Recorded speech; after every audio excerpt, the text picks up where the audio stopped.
పాకిస్తాన్ కాళ్ల బేరానికి వచ్చింది. సరిహద్దుల్లో కాల్పులతో పెట్టరేగుతున్న పాకిస్తాన్ సైన్యం తాజాగా చర్చలకు దిగొచ్చింది.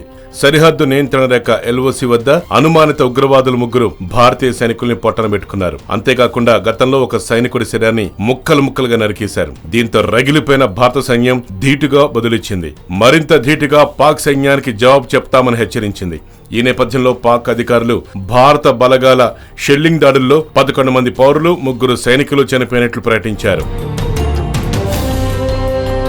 అంతేకాకుండా పాక్ విజ్ఞప్తి మేరకు military operation director general hot line లో చర్చించి కాల్పుల విరమణ పాటించాలని నిర్ణయించారు. ఈ నేపథ్యంలో రక్షణ మంత్రి మనోహర్ పారికర్ స్పందించారు. సరిహద్దుల్లో పిరికి పంద దాడుల్ని భారతదేశం ధీటుగా తిప్పికొడుతుందని, దయాది పాకిస్తాన్ కాళ్ల బేరానికి వచ్చిందని, దాడుల్ని ఆపాలని కాళ్ల వేళ్ల పడుతోందని, భారతదేశానికి తమ విజ్ఞప్తులు అందిస్తున్నామని పాకిస్తాన్ పేర్కొన్నట్టు మనోహర్ పారికర్ చెప్పారు. త్వరలో ఎన్నికలు జరగబోయే గోవాలోని ఓ సభలో ప్రసంగించారు పారికర్. గత కాంగ్రెస్ పాలన కంటే పాకిస్తాన్ వ్యతిరేకంగా మోడీ నాయకత్వంలోని దేశం బలమైన విధాన నిర్ణయాలు తీసుకోబట్టే పాకిస్తాన్ కాళ్ల బేరానికొచ్చిందని పారికర్ అన్నారు. మన సైన్యం వీరోచితమైందనే విషయంలో ఎలాంటి సందేహం లేదు. కానీ తొలిసారి దేశ రాజకీయ నాయకత్వం కూడా బలమైన విధాన నిర్ణయాలు తీసుకుంటోంది. ఎవరిని వదిలిపెట్టాం.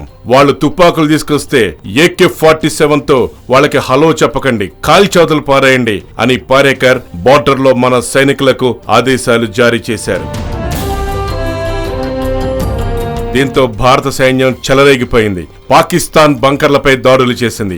అక్రమంగా ఎవరైతే అనుమానితులుగా లోపలికొస్తున్నారో ఏ ఒక్కరిని వదిలిపెట్టకుండా మట్టుబెట్టేసింది.